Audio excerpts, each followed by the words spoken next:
Okay, there's me. There's you guys. You guys are unmuted now. Let me do all the other Perfect. stuff because we're well put together here. Excellent. Have this all figured out? Oh God, I didn't set. All right, I've already messed up. Uh-oh. Hold on, hold on. It's coming off the rails already. There it is. There goes our viewership. I think I did it. There it is. And what else? I should move this maybe. No, that's fine. Face. There we are. We did it. Rich and Luke, episode 133. Say hello, Luke. What up? All right, and we got HFFO. How we doing today? There he is. Nice. Yeah, so I mean, the big thing today is, I mean, we got a guest. That's fun, but really, what we're here for is Luke's GM rankings. That's what everybody wants to see, right? I'm Sir, mostly here to mock Luke's GM rankings. That's Oh, why. of course, please mock. He Because also if I'm brought me mocking here specifically GMs. because he wants to mock me when he gives my ranking. Whoa, I would never mock you. I would mock everyone else, but I would never mock you. I drafted Rich. I deserve whatever D tier ranking I get. Hey, yeah. I can't believe Rich just didn't want to come to New England again. I did. Listen, you didn't need a goalie, so. Yeah, if you weren't a goalie, maybe I wouldn't draft. Well, probably not. No, probably not. Because yeah, we had that discussion. That was like the first thing you were like. I like my draft picks. Yeah. You're not trying to trade up for. I mean, I don't know where I would have ended up, but like, come on. High. We'll see. Anyway, you would have ended up higher than when you got drafted to Madison. More than 24, yes. Yeah. All right, we don't need to.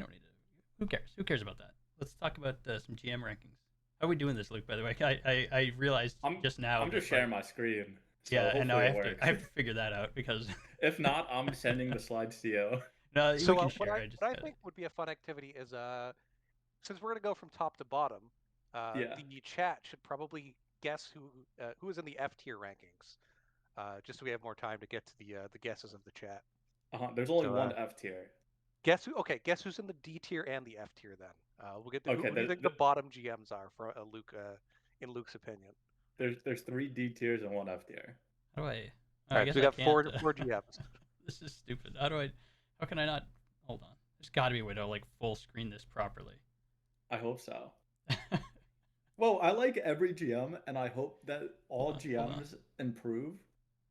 It's just a way to rank it and have some fun and fuck around a little bit. How do I? There's got to be a way to full screen this thing. It's gonna look so stupid if I can't. I'm glad we prepared beforehand. Can't you just send it to Rich and then he opens it on his screen? Yeah, but like I would like to control how it moves, you know. Well, we're gonna share what we got. It's fine. To do a specific way. Mm-hmm. Yeah. You got the transition slides, or I have transition slides. There we go. All right. I'm gonna. What do we got here? Oh, this is almost perfect. Let me move chat so they're not like. Oh God. Yeah, X out of chat or general. Oh yeah, that's right. There we go. This is as close, I guess, as I can get to full screening properly. Well, if you click the little down arrow. Where what? If you hover over like near our names, there's a little down arrow. Oh, I missed that. There we go. Yeah, okay, that's what it was. I was like, there's got to be a way. Beautiful. Excellent. You want to move chat to bottom left. Yeah. And disable streamer mode so we get the notifications whenever someone messages you. Yeah. Perfect. I'm gonna hide myself as well. Oh yeah, that would work great. There we go. Perfect. Cool. This is perfect. This has everything. Okay. These are my regular GM rankings. These are some fun logos that are Clean Andre I had saved. We got Clean Andre. We got for some reason Ace's player from the Tampa Bay Hydra. We have the West Kendall platoon as a furry, and then we have some championship logos that I found while digging around. Why was the platoon the My Little Pony and not the I have no idea, to be honest. That was the Wolfpack back in the day. It was the Wolfpack. No, it was Rich and I were on that team. Yeah, it was a thing with the Eggy. Yeah. And what's his name? Together, Rich. Yeah. Who started that? I think that was it Swag that started that? No, it was calling him the pony something or other. Oh, he started calling them. It might have been Swag. Well, no, it was a thing from the J where Eggy like did a thing with My Little Pony related in a PT, and it like stuck with him forever. For certain Flyers people. made a trade. Oh. I have no idea who these people are. Neither one's particularly good. Nope. Sick. All right. All right. Sorry. That's fine. All good. Okay. Still no Vancouver Nightmare here? We got the googly eye dragon, but no Nightmare? Yeah, I know. Oh, There's some no. also Was that funny the ones I nostril? collected. Was there a nostril monster? No, That what is is that? the ripped off one, I think. That just got That's the stolen ripped off from, one, yeah. Okay. Perfect. So we can go in my little preamble of what my criteria is, and whether if it even matters. It is no, but my criteria is based off of what I think, how the team's going, how the GM makes trades, how the GM makes picks, the process of making picks, the process of creating the team, as well as vibes and intuition by myself. Um, for me, all GMs, right? If they're a fresh GM, they go on C tier. C tier is like, you're in the middle of the pack. I don't know much about you yet, but if you do shit, I'll bring you down. But if you do good, I'll bring you up. But does it really matter? No, it does not really matter, because these are just one man's opinions.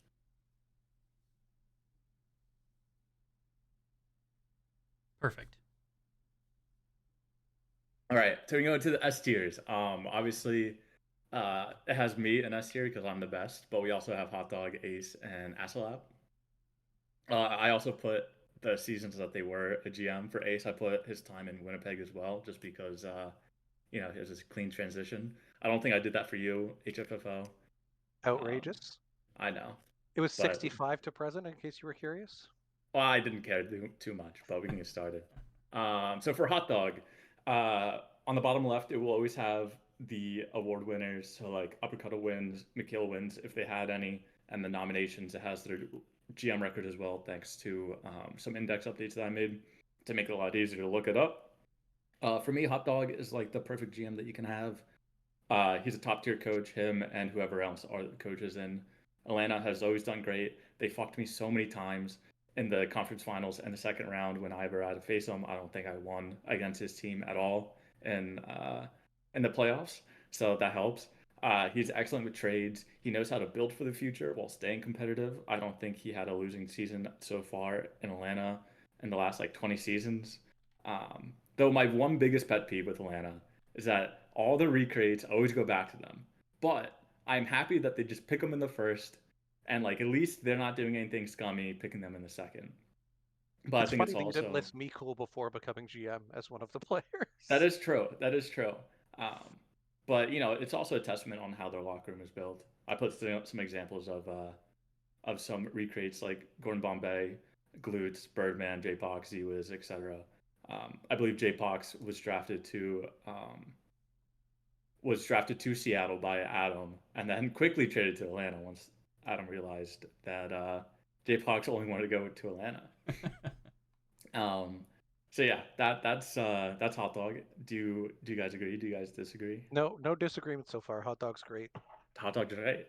All right. Second guy is Ace. I put his Winnipeg and Nashville.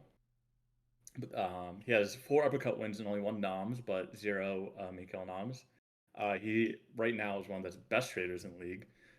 I think he can get value almost off of anything, even a pet rock. He's a GM that knows how to rebuild the right way. Look at Winnipeg, look at New England when he was on New England. And he knows how to take advantage of his players to his best of his abilities. His weaknesses is probably he doesn't know that much tactical about FHM. That could change. I'm also could be talking out of my ass, but I think he relies on other people to do FHM. But as long as you have a good coach, that doesn't really matter, especially if the coach is on your team. Opportunity is maybe win more cups. Only 1 cup win, but obviously with Winnipeg losing back to back to back, that does not help either. And then my only talking shit on Ace is that I think personally it's very cringe for him to jump ship from Winnipeg to an expansion team. I believe I told him to his face. I think I did, but I think I made my comments pretty vocal. But that's on him more than me. And I think just me being a curmudgeon, honestly. Yeah, I think that opportunity comes so rarely that he wanted to take advantage of it. He's been in the league since season 1, so 100%. I just think it's getting cringe. to throw your mark on the league is kind of, it's a rare opportunity. I mean, he rebranded New England and Winnipeg. A rebrand versus just like making a team, I guess. Of course. Different, but yeah, of course. He I just think it's cringe. He has two of the better branding teams too, so True, he has New England and Winnipeg. Not Nashville though. Another time, another day. No, I like Nashville. But yeah, those are my thoughts on Ace. I don't know if you guys got any. I know you're saying, like, you wrote he's the best trader in the league right now. I feel like that's a bit of a carryover. I haven't seen him do much trading in the past like 8 seasons, so I'm being honest. That's fair. That's totally fair. I think he traded for a couple of players from Winnipeg when Winnipeg was staring it down. Yeah, but so did half the teams in the league, and they got very good value off that. That's very true. I think it could be a carryover for sure, but I'm still waiting on whenever I get to trade with Ace. Don't get me wrong. I will rarely, if ever, trade with Ace because he will only do a trade if he's getting the best value. But yeah. I'm waiting for my next trade with Ace. The recent. Yeah, I'm getting my next trade with Ace to get another second back for how he screwed me over with Ola. But yeah, that's Ace. Next slide. This is me. I think my strengths are in roster construction. Ever since getting out of rebuild with New England, other than like 2 seasons, we haven't been on a losing team, and I think I just am a really good roster construction guy. Just able to get the most out of the draft picks that I can get. Obviously in the later first or in the seconds. But my opportunities is I haven't won an FHM 10 yet. I won 3 times on 8, but not an FHM 10 yet. So hopefully I get one soon. Have you made the finals in 10 yet? No, I got the conference finals 3 times. Okay, so no finals, no wins in FHM 10. S tier GM, sure, yeah. Living in the past. 3 cups though. In FHM 10? I mean 8, but like so it's just nostalgia ranking. This is just nostalgia ranking, yeah, for sure. Okay, gotcha. Yeah. But yeah, that's all I really had on myself. I find it really cringe to talk about myself, but obviously I'm vain enough. So like obviously your roster construction and like you do really well picking a lot of like first gens late, which is really impressive. Yeah, me too. Like recreates you might not have panned out before. Like you took Thrill this past draft, and Thrill's fucking awesome. Not past draft, but like fairly recently. Yeah. So like you take chances rather than going on established people, which I've always really liked. You haven't won a cup recently, so kind of a bum. Probably a B tier GM, but you gotta rank yourself high. Gotta be confident. Do you like me playing Subway Surfers? Yeah. I don't know what this game is. Feels like a Zoomer Subway Surfers. I think I'm too old for this game. I don't know what you're supposed to dodge those things or what? Yeah, I don't know. I just found it on a GIF. If this was Mario, you'd be like, I see coin, get coin. Like, what are we doing? Yeah, I don't know, but yeah, that's about it. I would have put the Obama meme thing. The medal, the snowpath. Yeah, but I forgot to do that. Command. Yeah, but yeah, that's me. The last one is Asalot, GM of Philly. Since he's the original GM and founder. I think he just knows how to build a really good locker room, being in the locker room since like season 68 maybe. He hasn't won as many cups, but I feel like he's always been good. He will continue to be good. He's a great drafter. I think having Kel Salad as his co-GM is a great foil for himself.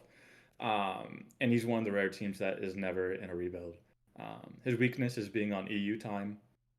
His opportunities is obviously to win more cups, and the miscellaneous things I have is that he probably has more enemies of all the GMs or like players that don't want to play in Philly, but he has enough people that want to be in Philly and want to experience Philly. That shouldn't be a problem. I mean, I've said this before in private. I don't think I said it in public anywhere, but I've made one trade with Ass, and he told the player to lie to my face to make the deal happen. So I can definitely get the enemies part. But also, I feel like we're being a little dishonest by, saying Atlanta has players who want to force their way there, but Philly doesn't. That's for sure. That's for sure. It's just more of a theme. Like people like that. Yeah, it's more of a theme with Atlanta. But yes, Philly recently has been doing that as well. But they also have some really great first gens like Monk. Yeah, no, they have Ice Windu. I really like Ice Windu. His teams are always great. The FHM knowledge is very obvious. I don't know if it's selfish or a bit of a crutch because you know what you're getting out of your own player, but he often builds his team with himself as the one Oh, seed, like the 100%. most important He's player. doing what Tolman did. So like it's 100% you know what you're getting out of the most important player, but Yeah. it's a bit of a crutch, I'd say. I'm in agreeing with you, though. That being said, who broke the rookie scoring record this season? Yeah, playing 2 minutes more ice time a game. Um, That's yeah, not even no, my long time line. I just tossed myself. yeah. But I agree. For me personally, my players always meant I'm not. If I'm the best player, then something's going wrong because I always want to give other players the limelight. But Are I you telling think me personally, Jackass Pants isn't a good fantasy pick this season?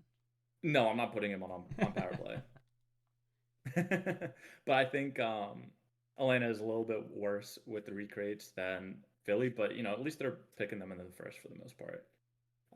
Though I think GA just went back to Philly uh, in like the second or third because he didn't respond to anyone, which is cringe. Do we But yeah, know? Do we know what his username means, or is it?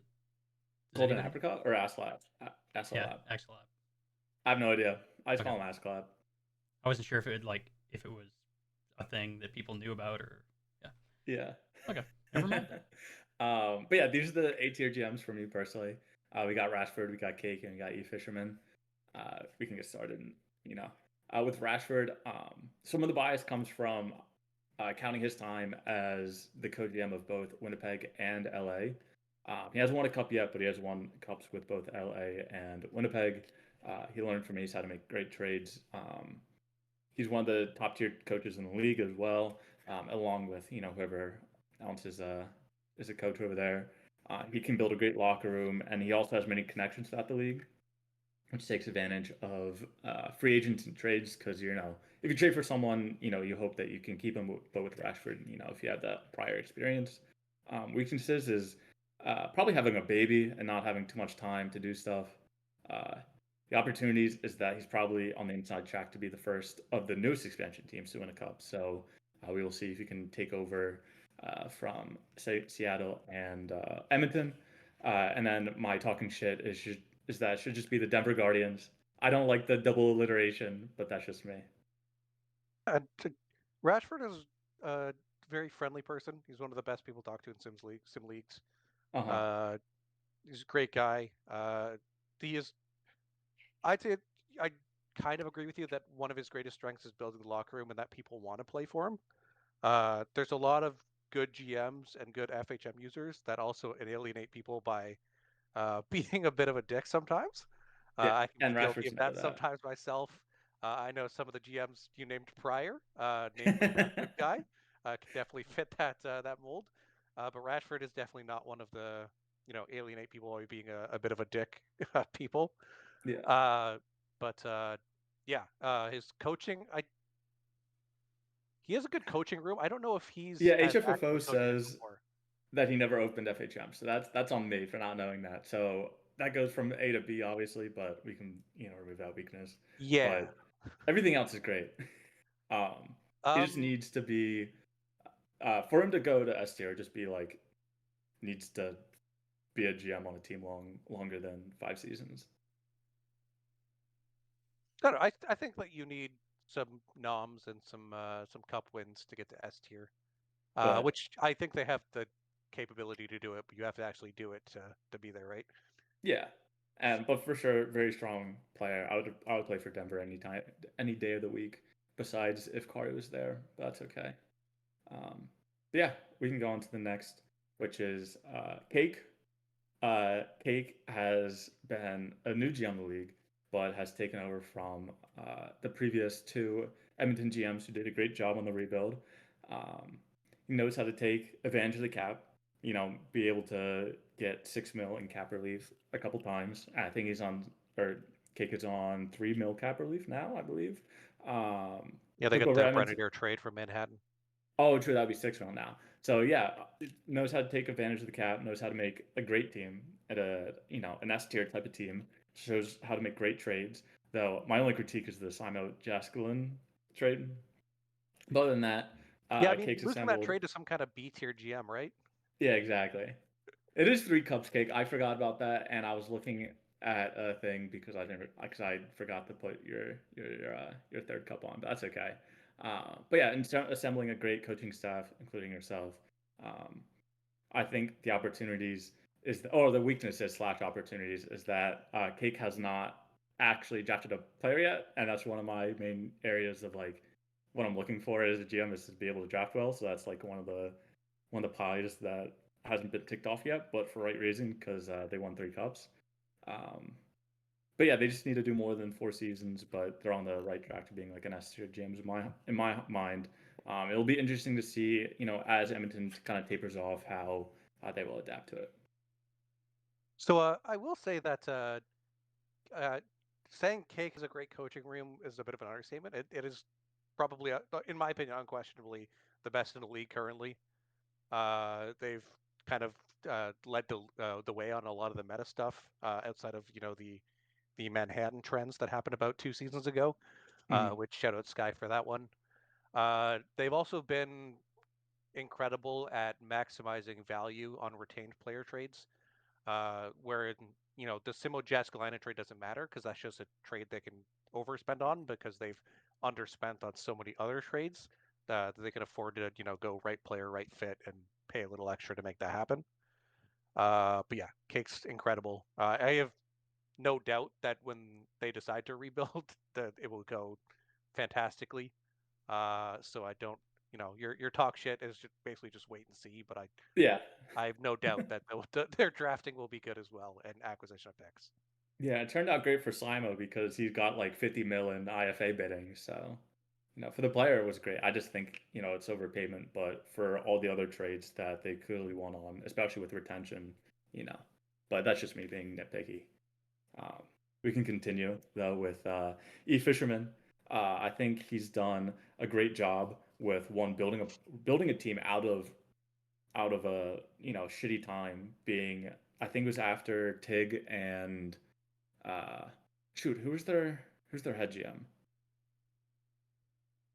Tig was their head GM. It was okay. It was Tig. I forget who the co-GM was, but anyway, after Seattle went all in on season 68 to win their 2 cups back to back, and kind of got thrown into a rebuild, and Tig left. They, you know, E. Fisherman did a great job being able to take over a rebuilding Seattle team and got them to and being elite tier. 6 seasons of a rebuild before going on to so far 7 seasons of excellent runs. Uh, was still like probably a good 4 seasons before they kind of dropped off into being a mid-tier team. They have a good balance of trading at the right times, but not depleting their picks. They made a lot more good trades than bad ones. They also know how to use their cap, just like Edmonton has, especially with retaining now.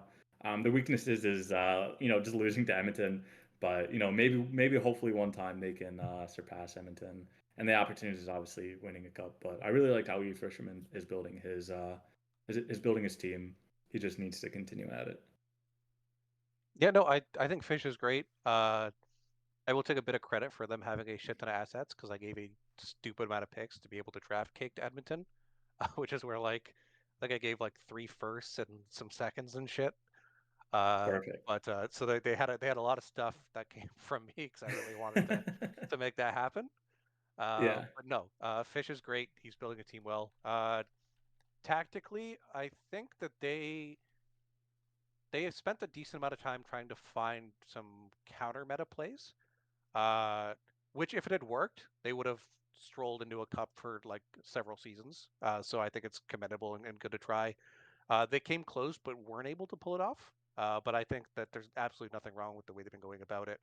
It's a great team. I respect the balls to try the the tactical approach. Uh, and yeah, I think Seattle might win a cup in the next couple seasons, but no Hopefully. doubt they'll get there eventually with Fish at the helm. Yeah. No. Yeah. He's great. Rich, do you have any thoughts? I know it's just mostly me yapping. My all of any kind of GM ranking I would be interested in, it would be fully vibes based. Like I don't.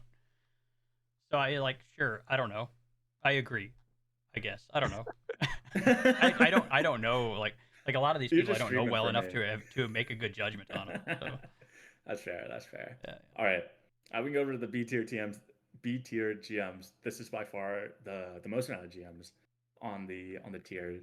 Um, we got Coop, we got Nike, we got Joe, we got Alex, we got HFFO, we got Uptown Cord, with Uptown Cord being the newest technically since you, or I guess Alex as well, since you are a little bit more seasoned, being a couple GMs.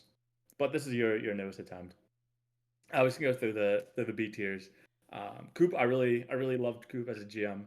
Um, they're now in their second rebuild, which takes a lot of longevity for one GM to be there for that long, being in their second rebuild. But they really lasted, a really good amount of time on their first peak. Uh, their first rebuild lasted 5 seasons. Right now, they're on their fifth season. They got 8 seasons of peak. They had one cup final with New England beating them, 3 uppercut noms, McKeel nom. The duo of Coop and Anthik is a great GM duo. I think their strength is having really good tactics and building around a good team. They build a good locker room. They draft really good players. Like Patrick and Toaster is really, really, really great players for the rebuild. I think their one weakness, especially on their first peak or their first, trying to be a really great team, is that they did some misplays on trading, maybe trading a bit too much for some assets. Like I know personally, I traded Artie for like a first and a second, I believe, when he was like pretty deep into aggression already. Or Isaac 41, that's more of a early retirement than anything, but Also, some just a bad person. yeah, so just made some misplays, but I think this time around they'll do good. Um, no, no, Tillman, no, I disagree. Anyway, their opportunities is that they just need to go back into contention. Their defense looks great. I think they're a couple of seasons away from being elite, but that also makes sense and aligns with hopefully Edmonton and Seattle has went through regression harder, so they're able to ride that peak and being the next great team in the West again. You don't have a shit talk slide here, so I'm going to do it for you. But No, I love Coop. rostering Banak at all is just kind of a big negative for me because that guy's a piece of shit. But yeah, Coop is one of the friendliest people. He's a great guy. He's a great team. He builds wonderful rosters. Very welcoming. Great guy to talk to and spend time with. Yeah, no, and he's one of the teams GMs I thought I would put in A tier, but just looking at it a little bit more, I'll keep it in B, but a very high B. So yeah, that's all I got on Coop. The next GM is Nike, who's your co-GM or co-host on Hockey Talk, not Hockey Talk Tonight. SHL tonight. SHL tonight. On the SHL fake news. Yeah, SHL fake news. We're the real alternative news out here. Says the guy who mailed in his SMJHL draft wouldn't give real opinions. I gave great opinions. I don't know what you're talking You about. didn't shit talk a single person outside a line. What am I gonna do? Oh yeah, first gens. Let me talk shit about all the recreates. Let me do that real quick. But yeah, Nike, very much like Coop. I think he could be an A tier GM as well. But right now I'll put him at B. He took a team that was good but old. He went on a rebuild for 6 seasons and almost got to the Cup Finals, but was also, a team that had to face off against both Seattle and Edmonton and lost. I think he's very You good are missing his tactician. Minnesota Cup as co-GM with America back in the day. Season 39? Yeah. Co-GM doesn't count. Okay. I tried. No. Nike gets 0. All right. But yeah, very good tactician.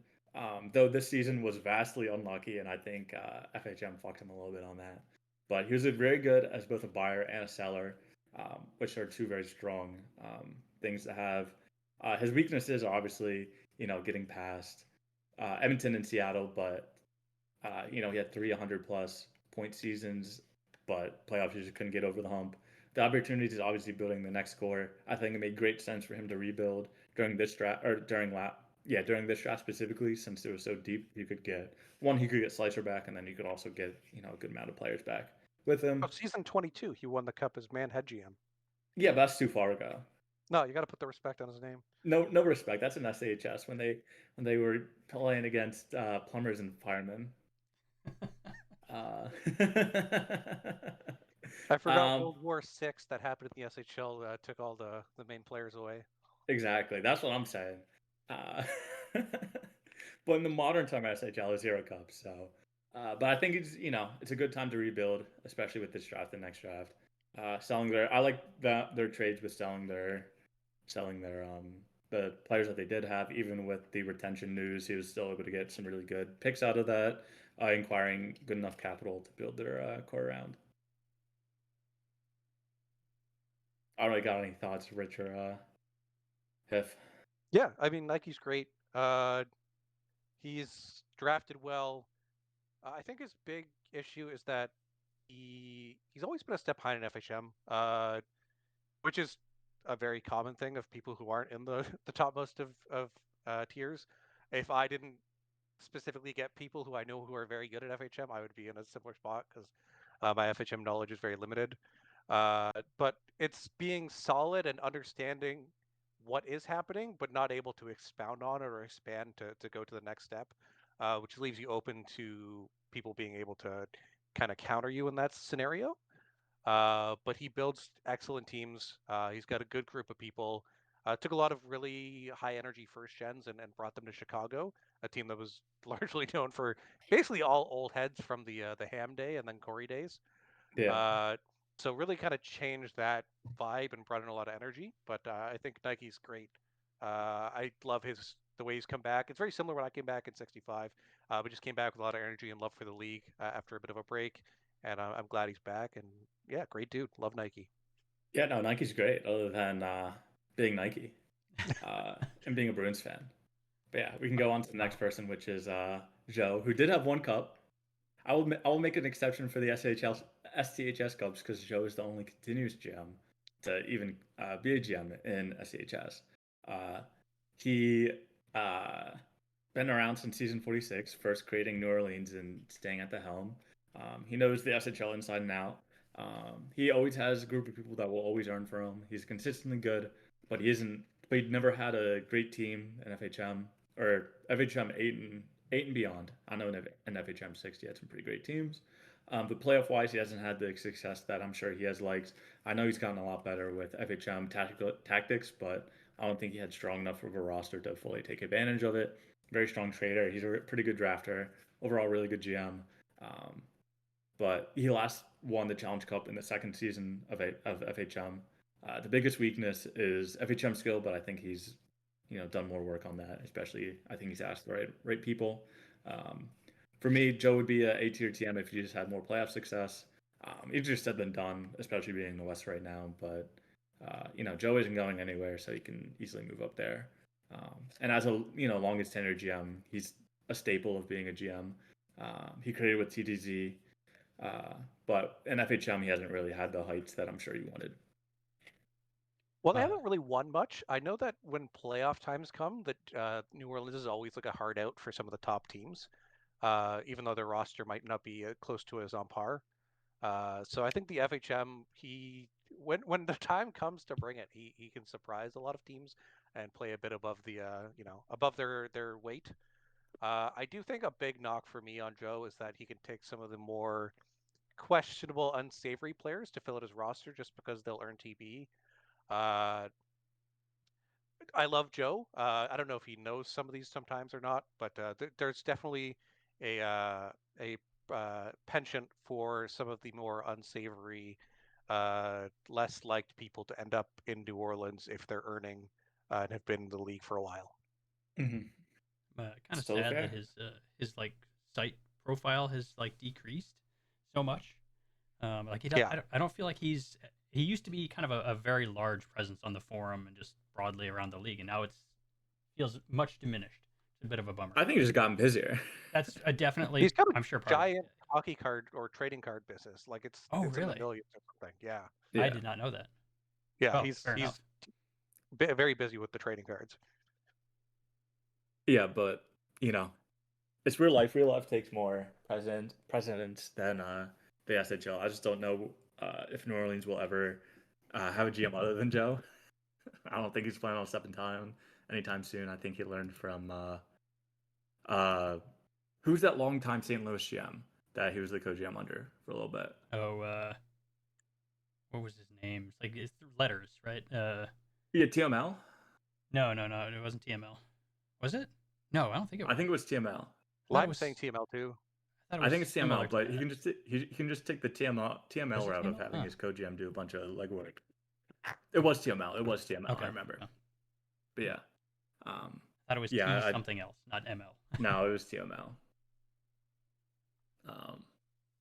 Yeah, TML 99. Oh yeah, Yeah, That looks he familiar. can beat TML 99 and just like have really good co-GMs. But yeah, that's Joe for the B tier. We also have Alex. I think even though a relatively new GM, I think he has taken over Hamilton in quite a great way. He is able to step into a half going rebuild and being able to stick with the program and have a really great team. I think he's first in the East right now by TPE. I think he overtook me, or he's close by it. He's able to follow a plan and like stick with the plan instead of rushing forward or missing out on the good trades. But he made some good trades at the right time, like trading for Teddy. He's shown good enough tactics so far. He made it to Game 7 in the recent conference finals before losing to Philly. Right now, I don't really see any weaknesses for Alex. He hasn't done too much. He's only been a GM for a couple seasons, so we'll see if if he will have any weaknesses. Obviously, we'll see if he can get past the East in the playoffs. I think I stopped writing because I said strong roster and strong prospects pool still blank blank blank. But his opportunities just needs more time as a GM and more chances to try to chase the cup. Yeah, no, I think Alex is great. I miss the Alex and Water podcast. I always enjoyed it because it was mostly Alex making jokes that went way above Water's head, and I always found it very very funny. No, Alex is probably the funniest user on the site, bar for bar. Uh, yeah, I feel like when you're really funny, you can throw a lot of misses. So sometimes I see Alex and I'm like, come on, man, what are we doing here? But also, I do find Alex quite funny most of the time. Yeah, no, his team plan has been really good. Taking James as your core piece is always a very good plan. James is a great guy to build the locker room around. He restructured the Hamilton logo so that it looks very good now, which is a big plus to me because I think the name Steelhawks is just what the hell are you doing with it, and he managed to pull it off. So big shout out to him there. Yeah, I know he wanted to take it to Pittsburgh, but HO said no, which I agree with. Steelhawks in Pittsburgh makes sense to me. I Yeah, also but hate Hamilton the is city of all. Hamilton. Hamilton's been a team for so long, you can't You ever move been to it. Hamilton? No, but like I Steel assume it's a Sound? shit. It fucking I, sucks. I assume it's shit, but like West Kendall was a Uh, team for 52 seasons, so yeah. I will also say that he helped me with my logo as well, which I really appreciate. And anytime I get the chance to talk with Alex, which hasn't been as much recently, I always have a good time. I can see how he'd be good at building a locker room, and I can see why the core is doing well and why players are developing there. And I look forward to. I think they're going to win a cup at some point with what he's got going. So I look we'll forward see. to the return of the Hamilton on top. No, I disagree. I think we're gonna beat the shit out of Hamilton this season, and then You haven't won a cup in watch. FHM 10. You're a bum. Stop Oh yeah, I beating guess yourself so. up, you liar. We'll see, we'll see. But that's Alex. Now we got into probably the worst GM.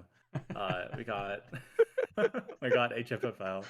A little kooky, but we can go to the actual reasons. I did put your Edmonton time actually, so I surprised myself You missed my there. Minnesota time. I did miss your Minnesota time, but who would want to count your Minnesota time? Well, it's one season and we made the finals, so Who cares about that? Yeah, for me, HFFO is probably one of the best rebuilding GMs, considering how he helped create the Edmonton monster that we know of today, along with the Madison rebuild that's going great. Anytime you want to have a rebuilding GM and HFFO, 9 times out of 10, it'll go great. He has a knack for being an excellent buyer and seller when he needs to be. His biggest weakness is coaching. I said I believe he doesn't coach, but I believe he don't. But he surrounds himself with great coaches, with Madison now having Ramen and now Caleb as GM or as his co-GM. I don't think he has to touch FHM in order to be a great team.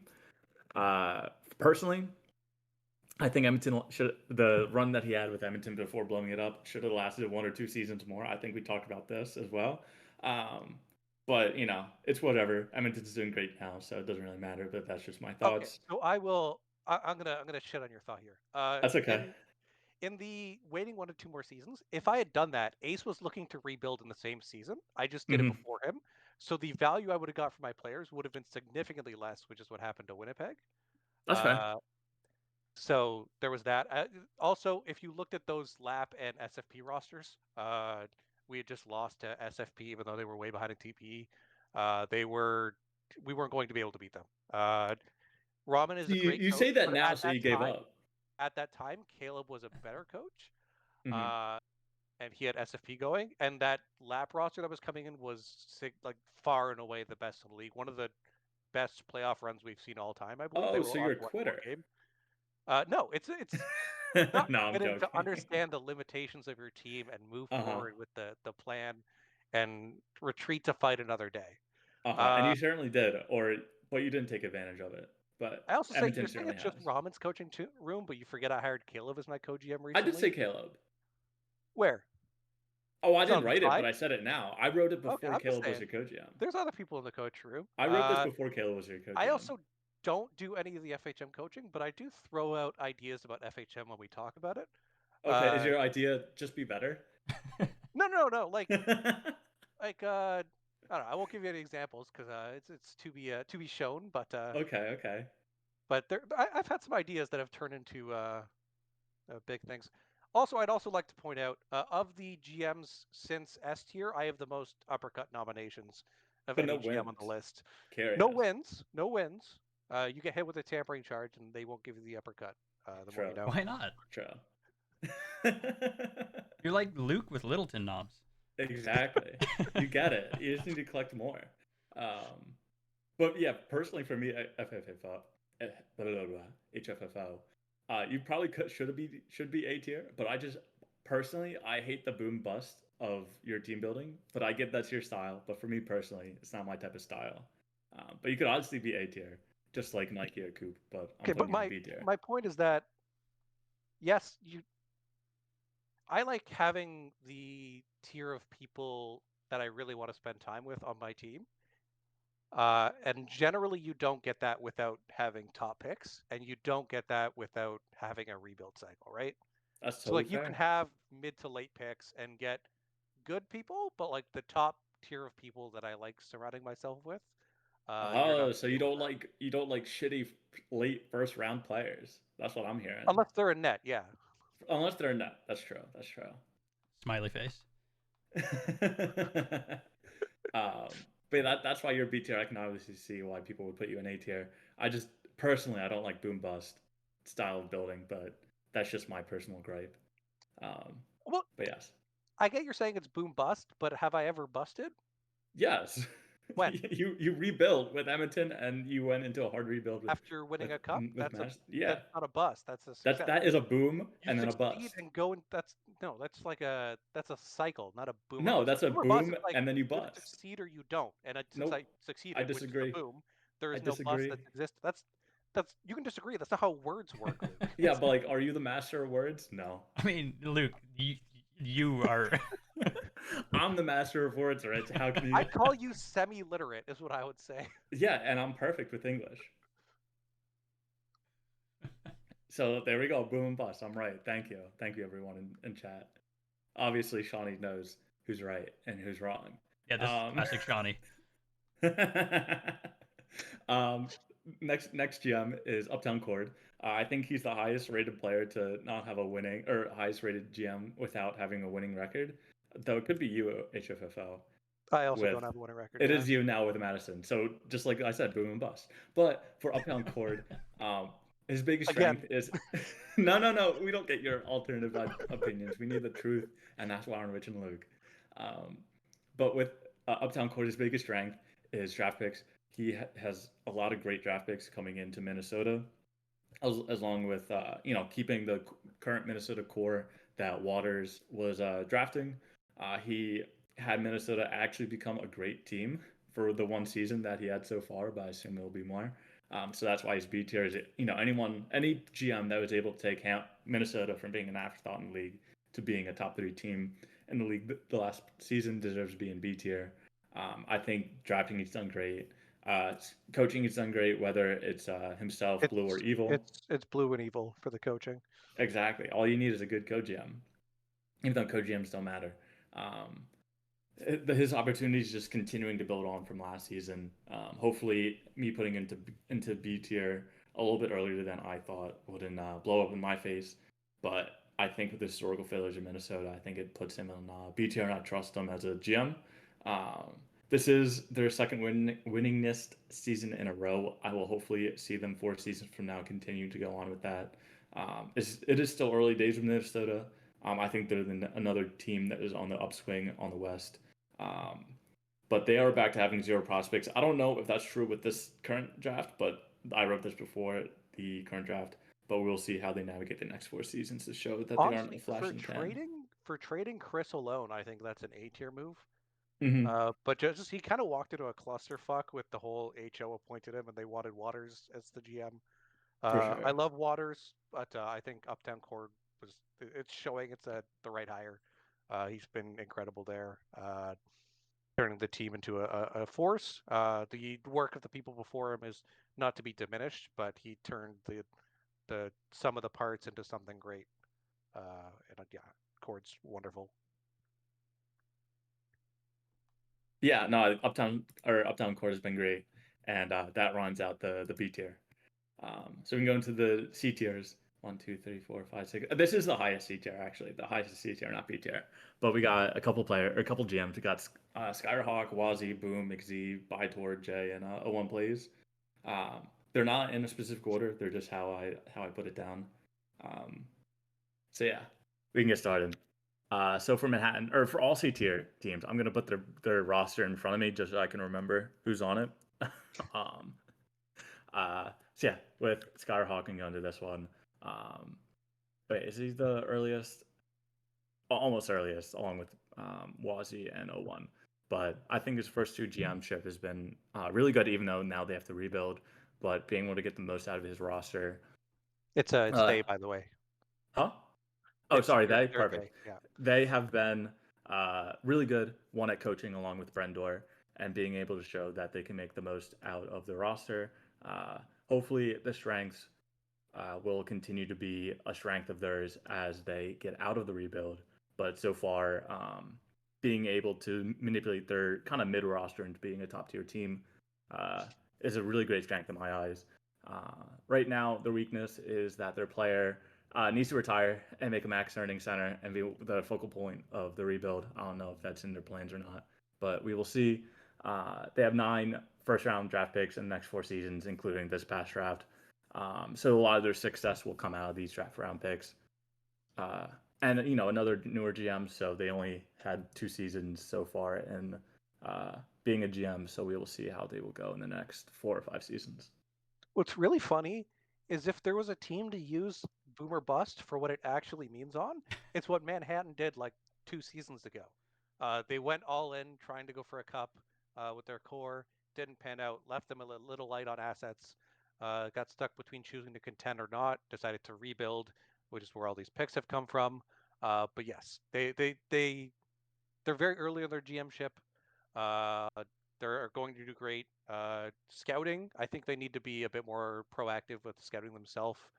They've had some mishaps where they let other people scout and didn't know some things about players and ended up having to move them. Got good value off them in the move, but I think they'll be. Hey, that's a W. Yeah. Being able to anyway, but yeah, I think they're going to be a good GM. Hopefully, in the next couple seasons they will continue to show that. I also really enjoy that their profile picture is a clown. But yeah, the next GM is Wazzy. Just trying to reorientate myself on his roster. A GM that totally went out of left field for me. I thought Wazzy would be a flash in the pan for LA, but shown up to be a really good GM. Some of their pieces are in the SHL now, but so far in his rebuild, he's been doing really, really good with drafting and continuing to develop those players. They should all be, really good pieces of their next forward core. The biggest issue is probably on defense. They only have 4 prospects. Though between the 4, they have really good users. we'll see if Griddle continues to earn, but finding good defensemen will probably be their next pain point that they have to solve. The opportunity is literally just like be patient and you know don't try to expedite the rebuild when you're in a really good spot. But yeah, since Wazi's only his like second or third season being a GM, it's still early days, but he has built a strong user base behind him. Yeah, I mean the drafts have been good. The asset acquisitions have generally been good.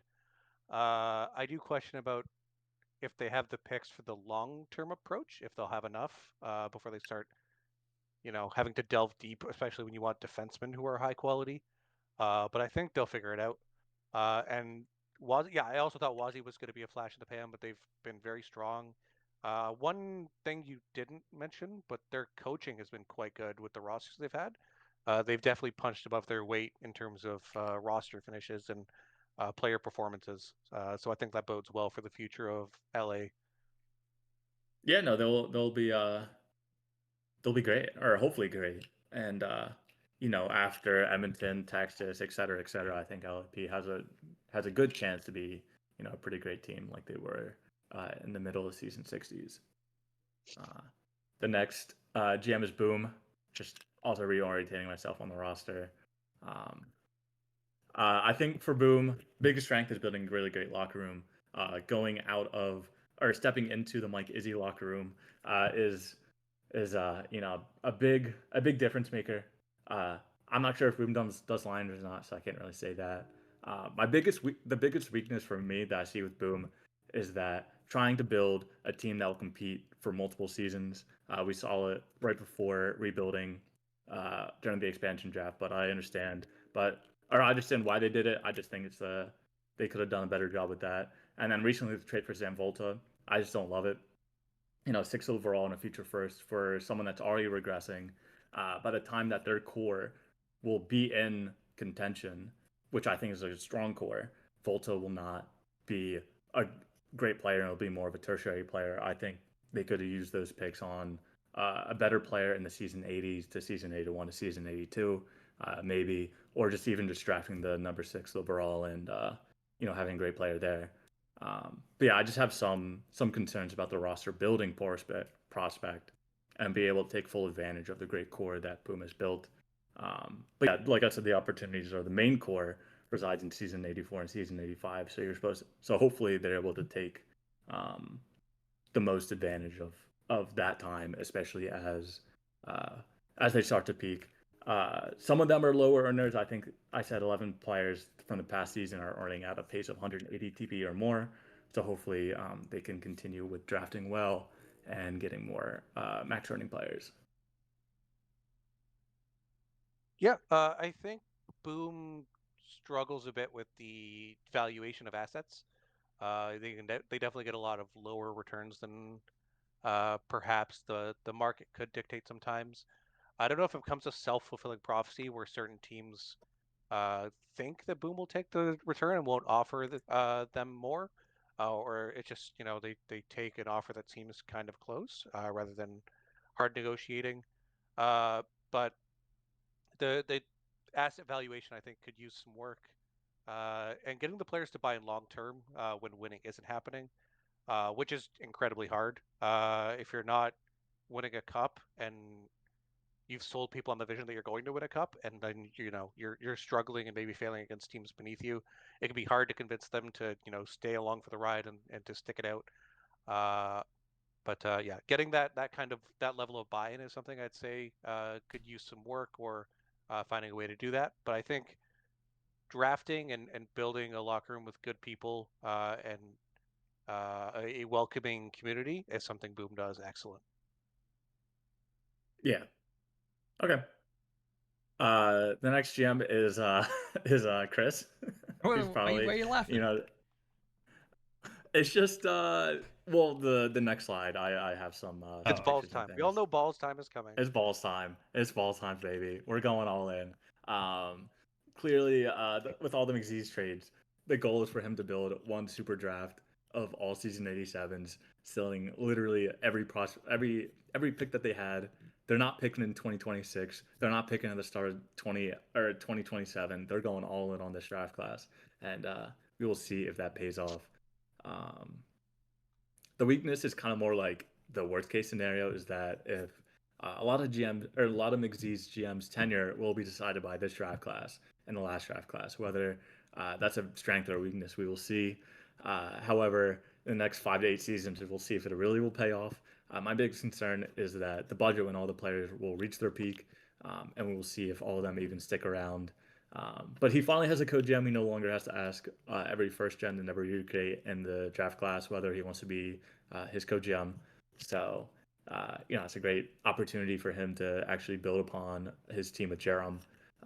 Right now, there isn't really anything to talk about. Tampa's rebuilding, so his team's going to be shit, but his GM ship will be judged in the next 4 to 6 seasons on when the rebuilding team will be finished or not.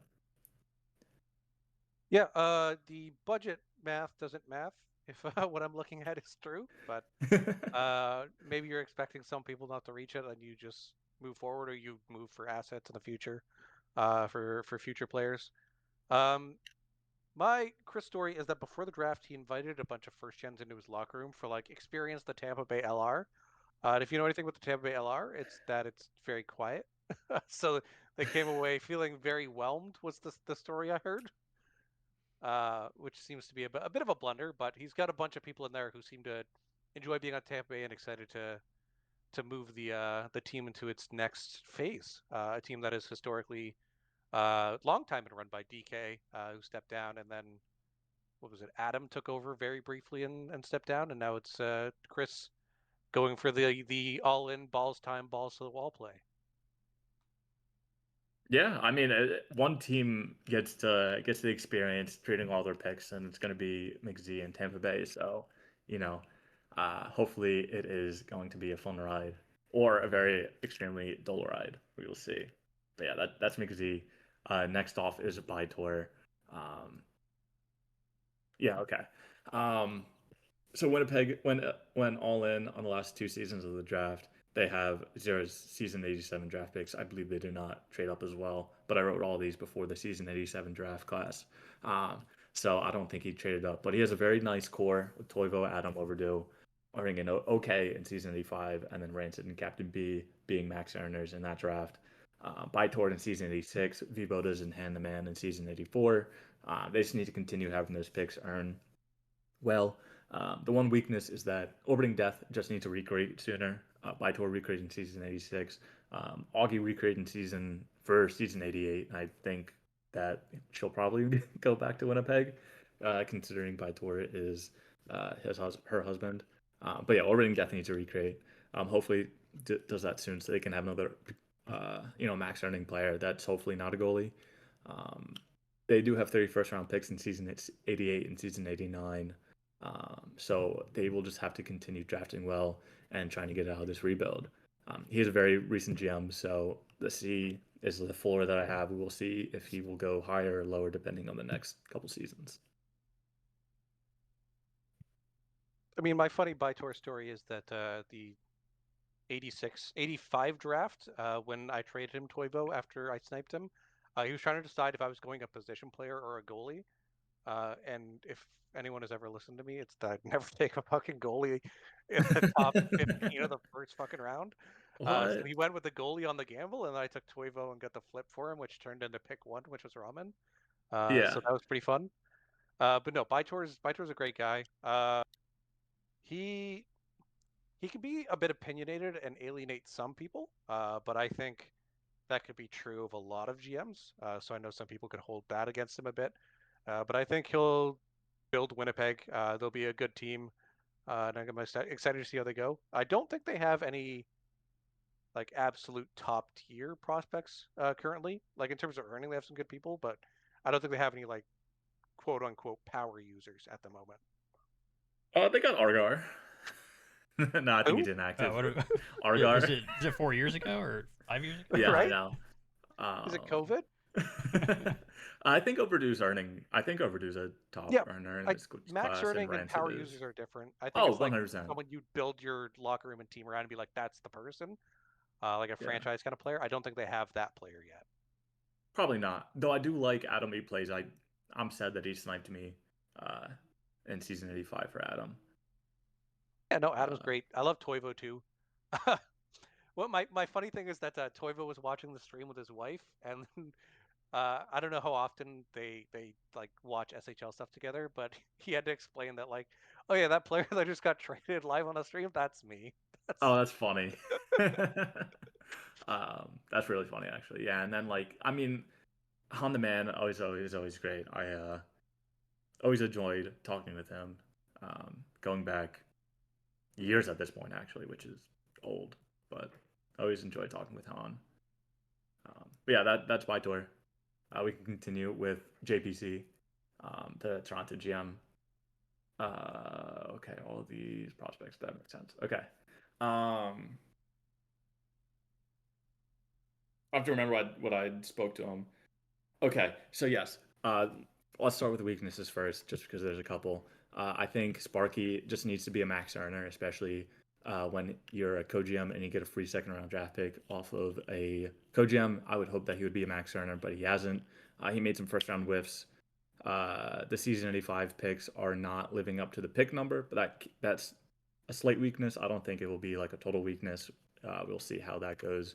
He has no draft picks in season 86 or 87, trading away season 86 for picks, and season 90 and 91, trading away first overall for Infidel, who's no longer max earning, I think is a blunder, but that's me playing armchair GM after the fact. That being said, with all the all the draft whiffs and everything, I do think he still drafts very well and pretty well for where he picks at and good players. He just really needs to maximize this season 82 to season 85 core. It's not the most max earning core, so that will be an opportunity to see how he reacts to that and how Toronto acts to that, especially when you have Atlanta, New England, and Philly always being around the top teams in the league. You got Hamilton up there, and some other teams. He really needs to make sure that he fits his team in the right spots. It'll be a tough sledding for 2 seasons at least. Your youngest on the rebuild is 3 seasons away, having only 8 max earners the last season. They're very young, but they can still have a lot to improve. They need to really maximize their opportunities with the max earners that they do have. So that I feel like they're kind of like Calgary, where they just need to take advantage of the max players that they do have and make sure that they don't make any rash trades to try to reestablish themselves and try to make a move too early than they should. all right. Fake news time. This is the third time you've referenced one of my trades where I clearly won big and didn't give me any credit for it. Yeah, you don't deserve it. Uh, That's Oh, why. for Infidel? Yeah. yeah, Well, who cares about you? Well, I'm talking about Jay. I think Jay is too high in the ranking here. Jay is a fun person to be in a locker room with. He can be very funny and affable. I don't think he's good at bringing in people. He uses the ISFL a lot as a crutch from the people he knows there, him and Sparky, so he can get some earners and people he can get. But he lacks a lot of max earners, a lot of high first misses, uh, or like younger people who may not have the staying power and taper off in earning. I'd imagine the team is fun, but if you're looking at teams that are going to win, I don't know if I would be. Toronto would not be one of my bets. I would agree with that. Spoken like somebody who lives in But Toronto.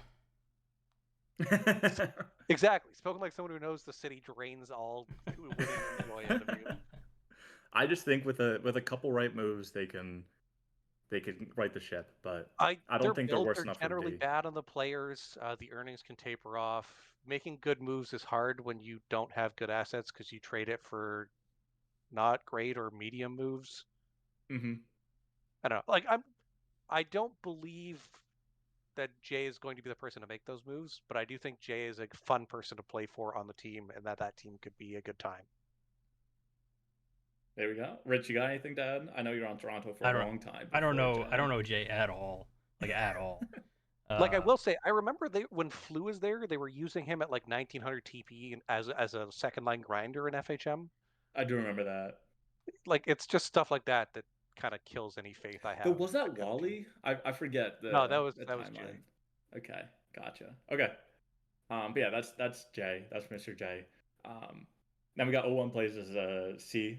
My tagline for him are like, "Where are the picks?" I have a couple slides on O1.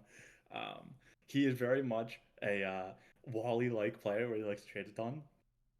but we can go into his drafts. I have his picks where he has 0, though that was before he traded, I believe, for like a season 88 first. So I will probably have to update that if I was a good user. Yeah, But the biggest, he traded for my pick. I got his 91 first and second. uh-huh. Sorry, Oh, who well, are let me get referencing? to We're talking it. about me again? Wow, impressive. Shut up.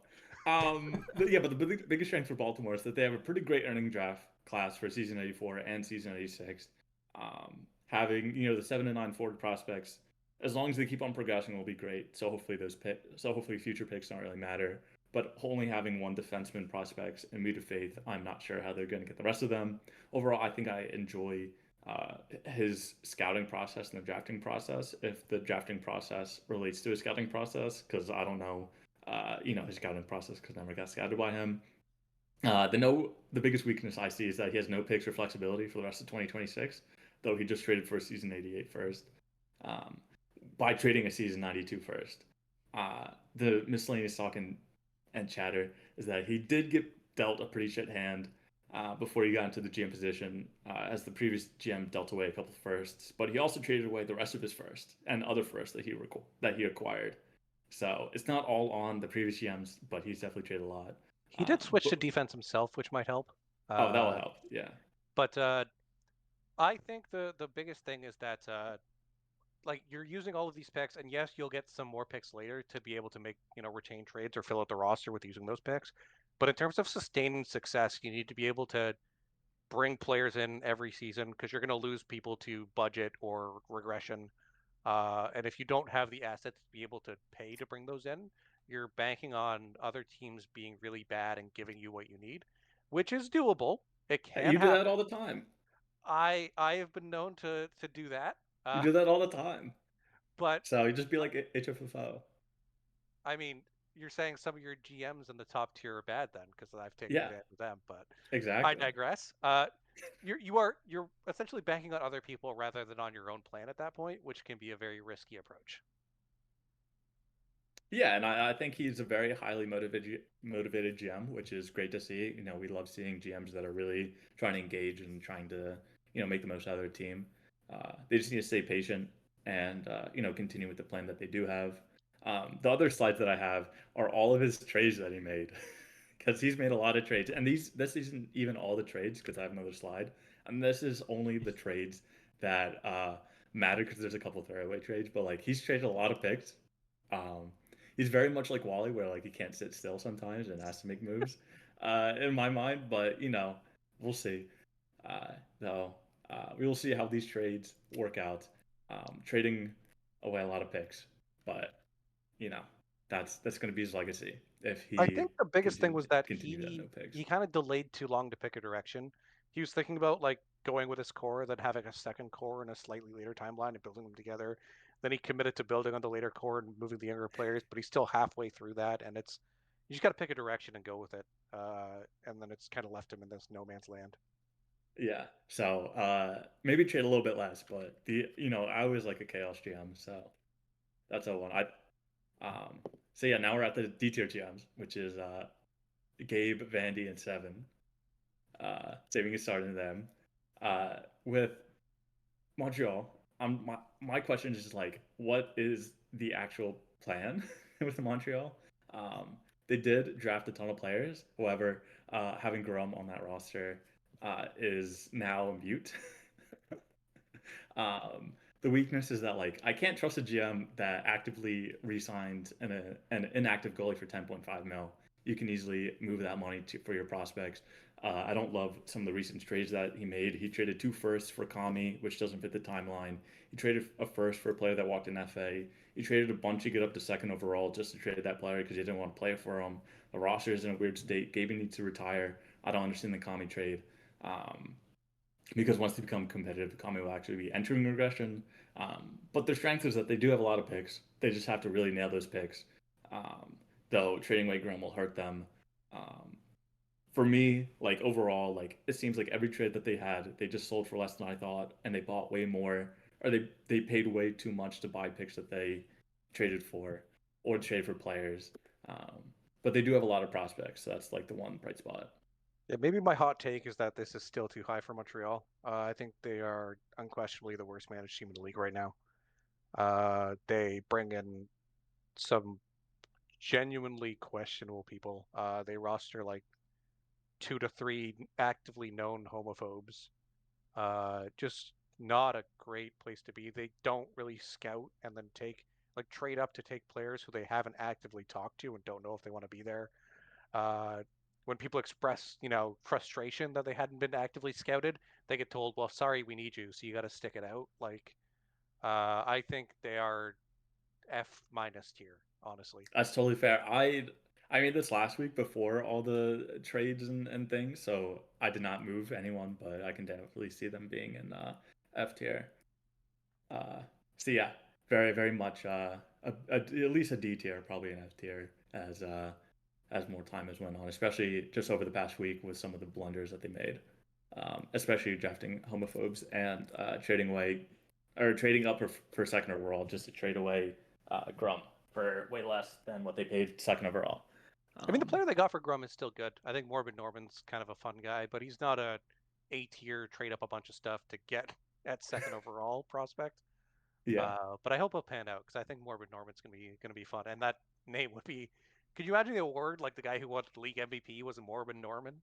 that'd be great. It's a real I Severance think type it'd of be. I think name. it'd be great. Yeah. So the next on my list is Vandy. I got the fuck it we ball from I believe it. Fuck, what trade Them. was that? They We say it. traded three first. That was That the was the Emmerich. MVP guy. Yeah, Yeah, Gagne. yeah. It was just like, what's the plan? It's just like, fuck it, we ball out here, and that's very much the plan. I think the strengths are very much the tactics. BV slash whoever is helping with tactics has done a really good job to getting the most of the roster. But I think the weaknesses are well, trading three first for one player. I don't like not having any first round draft picks until season 90. They went into a rebuild in season 81ish where they can never uh, truly went all in or all out. So now they're stuck in the mushy middle. Over the course of his GM tenure, he traded away 9 of his own first round draft picks. A lot of a lot of puzzling decisions that I don't totally understand. It seems like they're not a terrible roster, but they won't have a peak to fully get into like the third or finals. Is basically where I'm at. Like they have a lot of good players, but like half of their defensemen are in regression, and like they don't have the prospects to continue to rebuild. So they're always in like a half in, half out type of state where they're always like 9 to 10 or 9 to 12 in average team TEPE, but they don't have the opportunity to get into the top 8. I think that Buffalo, especially, but a lot of the teams lower here, uh, the thing that they're lacking is before they start putting together and doing the stuff, they haven't put together a cohesive plan of like what assets can we move for this, what assets do we need to be able to become a contender. Like just plan out prior to going in, rather than just like by the seat of your pants, like the fuck it we ball approach. Like, oh, this player's good. Let's give a bunch of picks for them. They almost won league MVP. Maybe they got the FHM ID that makes them fucking super good and will be a good team off their ass, rather than just plan it out and just take that like 30 minutes an hour to kind of know what you're looking for and what you need for the whole arc of your building approach. Yeah, no, I think it's very much like a half in, half out, which I feel like will just never amount with winning a cup. But now with They me did saying that, they're gonna win a cup. their FHM knowledge this season improved drastically though. They were one of the worst FHM teams and became a very good one this season. Yeah, which is I think their biggest strength is PV, who's done really good with tactics. Absolutely. So yeah, the next GM is Seven. I made this meme when last week, but I'll update it with the players where they Seven drafted a bunch of players where Buffalo hasn't. But uh, for me, they're kind of the same, where they're like half in and half out, where they're just like a slightly worse Buffalo, where they don't have, but they have picks in the upcoming season, so they can position in order to become a rebuilding team. But when you have Seven who hasn't recruited yet, the roster construction isn't the best, and they just have too many players that are regressing, but not enough players coming in to replenish them. I just don't really understand what like the 5 season plan is personally. Um, he knows how to make good draft picks. I know he knows how to make good trades. It's just like for this current rendition of Seattle or not Seattle of Cincinnati, I'm just not really sure what the bigger plan is. Yeah, I've had similar thoughts looking at their roster. I think he's kind of just letting the assets come to him and letting them build naturally, trying to hope to hit on the draft picks at the positions he got. The obvious thing we've noticed is that he is a proponent of trading back, getting a bunch of assets, and thinks you can get relative value in similar lower positions. So it's kind of like a Moneyball GM approach. It's like he's the Athletics and trying to big brain us. Uh, I don't know if we've been big brained yet, but I wouldn't put it against him because I know he is a very smart person and he had a lot of success on the J. I think putting together a cohesive approach into a specific timeline could definitely serve him better. But I can definitely see him.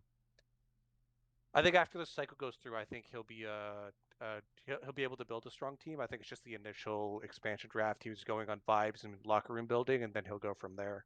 If I had to guess, I think it's a bit low for 7 compared to some of the GMs that were in C tier as well. That's fair. I just don't understand the roster building technique. Like I can kind Yeah, of you can say that understand for it with half the most, teams in the C tier too, though. kind of, but at least they have like almost a plan. With seven, it's just like I guess you can be shit or kind of like a mid tier team for like 5 or 6 seasons until all your draft picks are developed. But I think he just needs to recreate, be a max earner player, really go into the rebuild, trade Papa John, etc., and really just commit to the core. But that's just me. But that is the end. Do you like his alternative logo instead of the bridge logo? uh, I my comment is that different strokes for different folks. If he Hmm. likes it, I am happy for him. Uh, it's not my personal thing, but I've seen a lot of people who really like it, and a lot of people who really hate it. So it must be one of those things that like if you're into it, it's your thing. Hmm. Not my thing, but don't take it away from the people who do. There you go. Okay. Except the Barracuda logo, that one can go to fucking hell. Stupid dumb fish. Now we got the F tier TM, which is Mr. Gabe Johnson. Well, this is just trolling Gabe. Let's be No, it's honest. not a trolling game. Gabe made the smart decision to hire Jay Reiser as his co-GM, and No, no, that's no. He's an F tier. elite. He's F tier. Don't worry about that. Listen, look at this. Look at this trade. Uh, I have That no idea bro, what his this strengths this are. dancing frog avatar, that's elite on his own. Like, come on, I man. know, but that's not a GM. Like No, I no, don't know what his that's strengths DMing. are. That's top tier.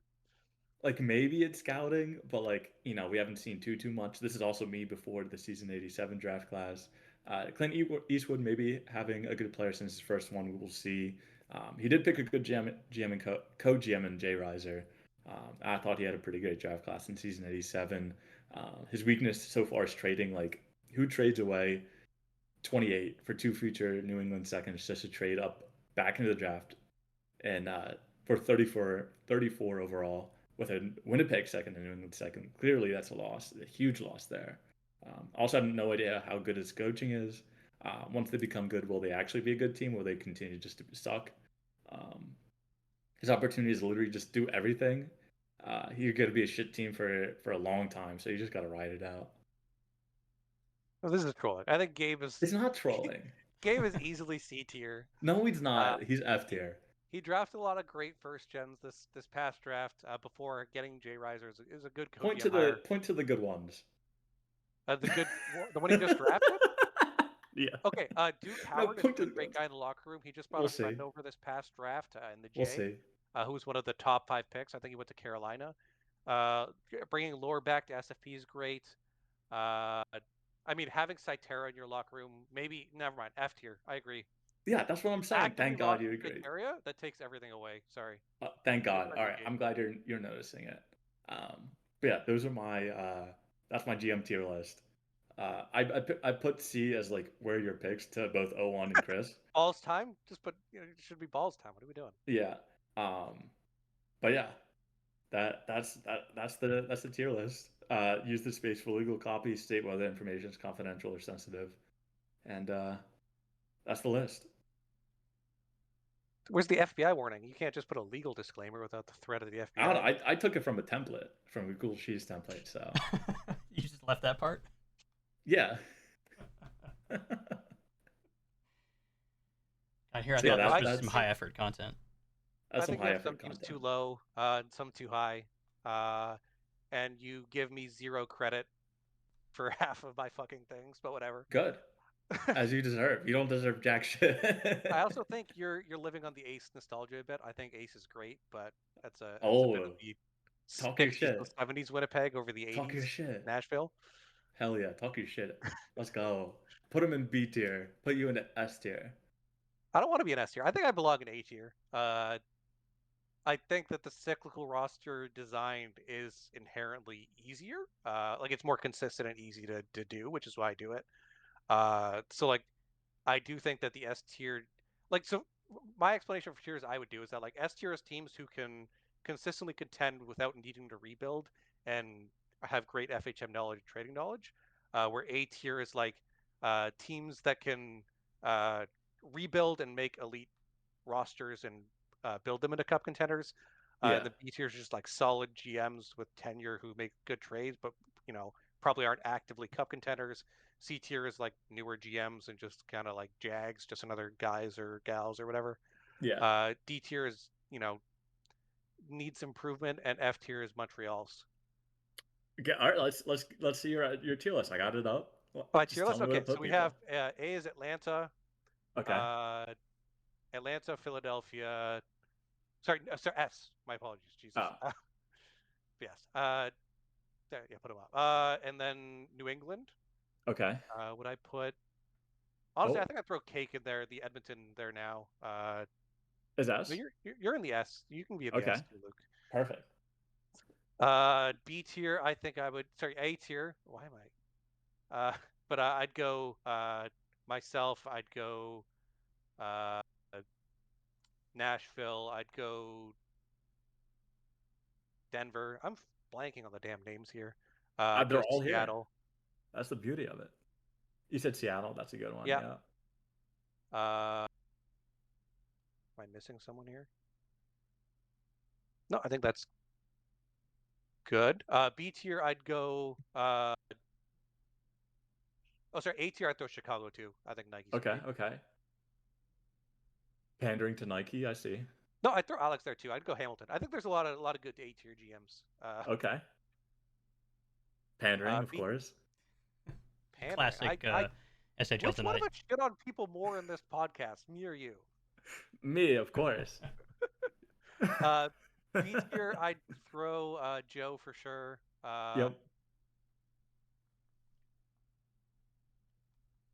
I'd throw Coop in Texas. I'd throw Coop in Okay. A actually. Uh, Coupe. Okay. yeah, that's B. Yeah. Uh, Joe might be my only B, I think. That's fine. You can Yeah, keep them in B. I think Joe's my only B. And then C tier, I'd go uh, Calgary. Why I'd you say that so go weird? Calgary. Calgary. I'm Canadian. What do you know? Oh, okay. Sure. I'd go Cincinnati. Okay. I'd go Manhattan, just off of duration. Mm-hmm. I'd go. Oh, sorry. B tier needs Minnesota. Okay, that's a good shout. That's a good shout. I missed that. Uh, C tier, I'd throw SFP because I'm not a Gabe hater like you. Never mind. I forgot the Oh, Cytera rostering. We got to throw them in D tier. perfect. Oh, D tier. Okay, okay, Yeah, okay. not F tier, D tier. Uh, oh, C, and then Winnipeg. And then Yeah. D tier, we'd have Baltimore, Buffalo. Oh, Lap would be in B tier too. Sorry. Lap would be B. Yeah, I think they're Okay. be very good. Uh, we'll throw Chris in C tier with Tampa Bay. Okay. D J. tier, Toronto, Toronto. Okay. and then Montreal is the F tier, and I think that's all the teams. That's all the teams. Perfect. Let me share this with GM chat. Great job, everyone.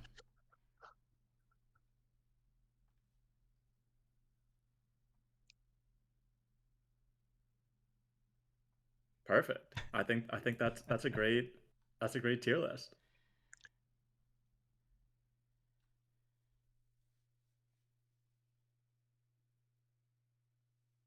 Well, hey, This is the easiest money for you, Rich. You just sat there I just, and I'm just hanging out. Rich is collecting paychecks for what 200 episodes now. 134. Well, but Oh, I okay. had 50 with Adam, and then I had so I'm probably around 200 total. True.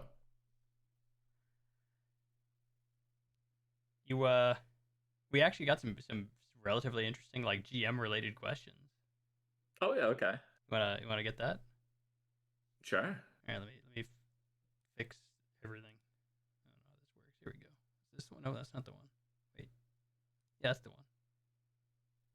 Okay. I gotta figure out how to get out of this. Okay, there we go.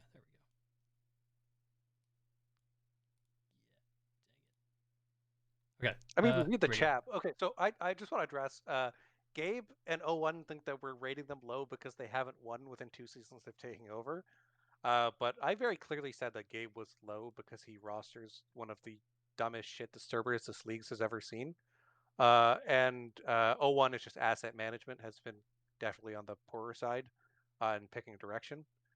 But yeah, so you want to address that we don't read the chat. There's my response here. We don't read the chat. Is that you're kind of stupid? Wow. That's some harsh words. I would never be that harsh. Yeah, you're a coward. I just keep it real. How can I say? But yeah, we got some questions. Rich, if you want to contribute to the podcast now. Yeah. Sorry, I'm actually, I got some in Discord I had to deal with, sort of. No, you're good. Anyway, okay, yeah. What are we talking about? Some of the questions. Oh yeah, worst GM in SHL history. I would say Stadium Gambler for me is one of the worst ones. That was Winnipeg. But one of the funniest ones. That was with Winnipeg in the season 50s. I genuinely don't remember. I remember that they were a GM, but that's it. He played it like be it like an NHL 20 or NHL be a GM type of thing where he just went all in, didn't win, and then left, which is always funny to me.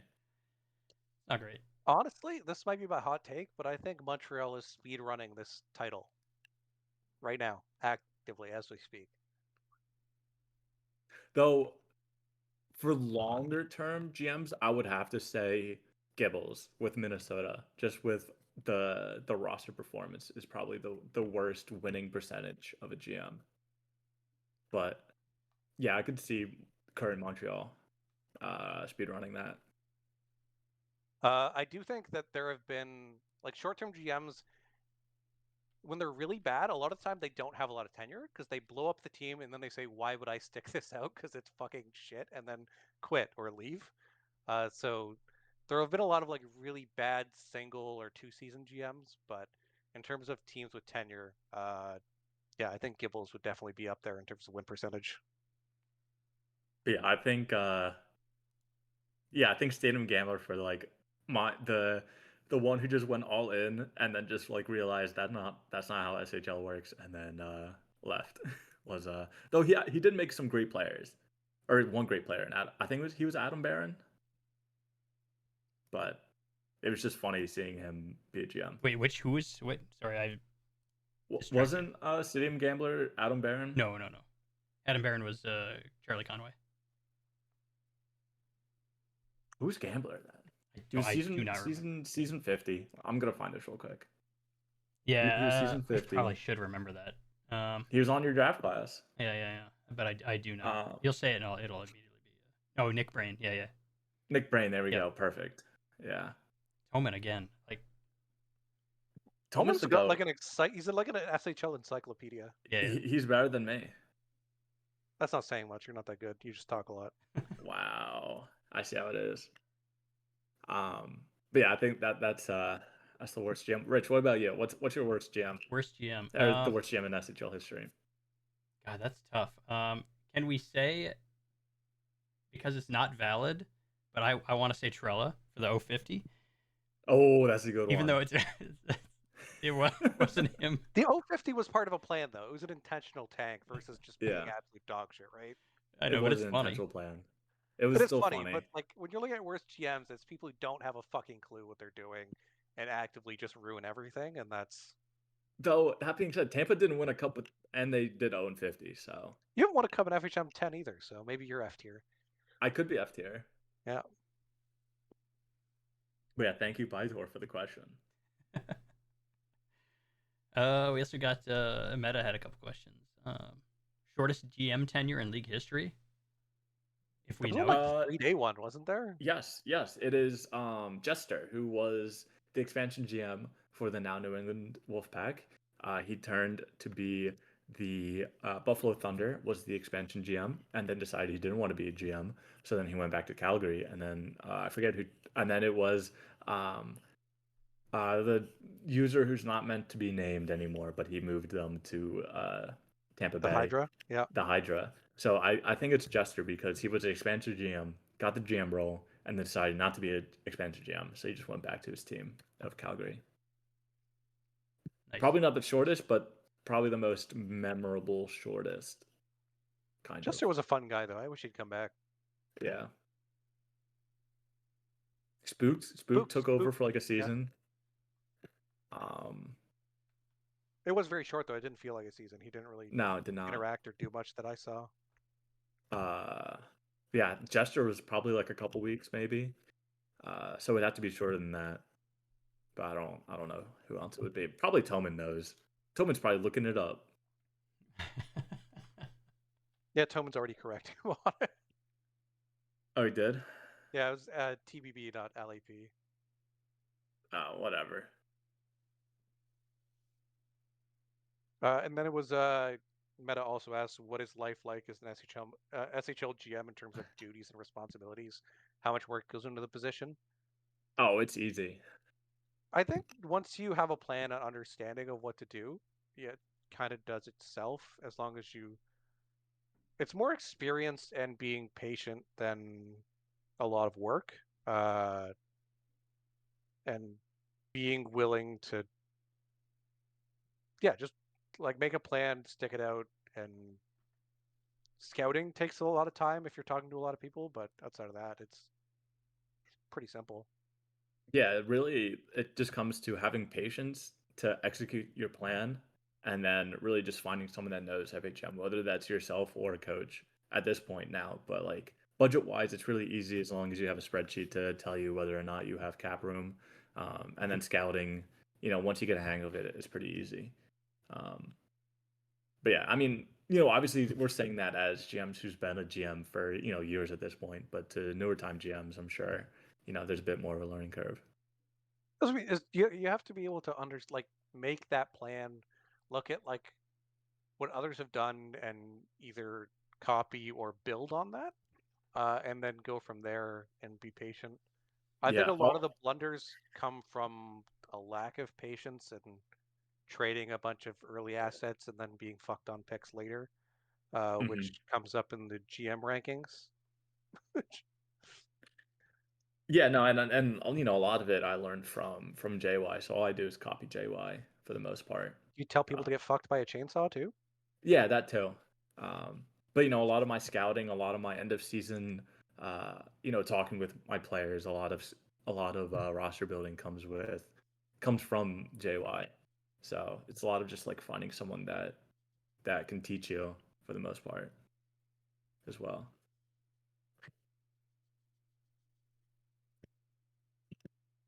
So Ace did his own GM ranking. He did. Good. And he did co-GMs too. Oh, he co-GM'd it too. Okay, that's kind of impressive. Yeah. In the same one. In the same one. Yeah. He threw them all up there. That's too much.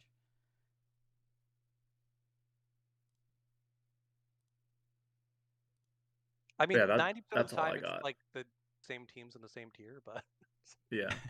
But that's all I got out of this. Yeah. No, you don't want to. That was enough. You think half hour and a half? Hour and a half. I think that's good. That's enough content. Gets us the money. Perfect. Which again, we all desperately need. Actually, I don't know about HFFO, but I imagine he's good. He's I'm good. probably good.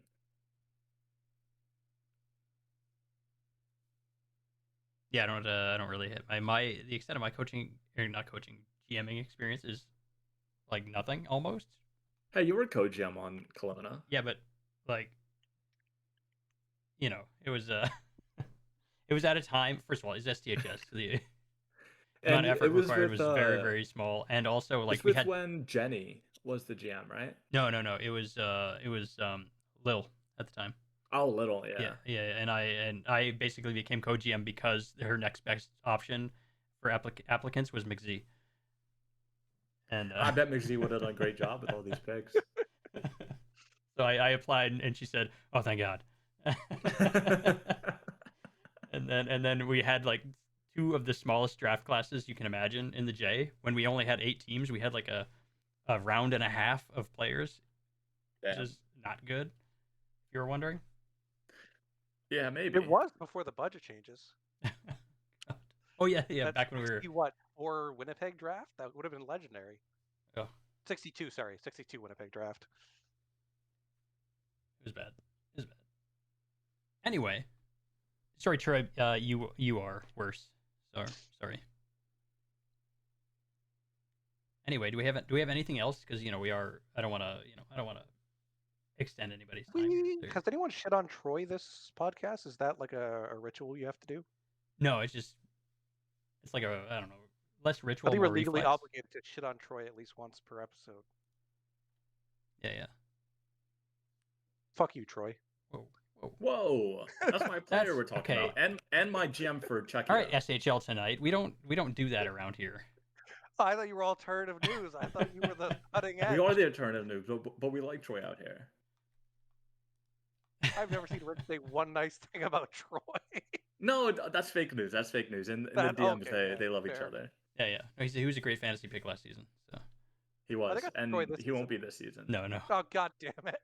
Yeah, no, he's not. He's not gonna be power play 1. It's gonna be Canuck and Hills as power play 1. Yeah. All right, we should probably wrap it up. I don't want to keep you guys any longer, and I need to eat pretty badly. So. All right. Thanks for coming, Hiff. Appreciate it. Yeah, it was a good time. Yeah, it was a great time. And thanks for everybody in chat. Appreciate it. Yeah, it's probably our most watched insane live. Yeah, I was fully engrossed in what was going on in chat, which I'm not really sure what it was. That's okay. You were able so to much read nonsense. For us. It was great. All right. All right. See you guys. Night.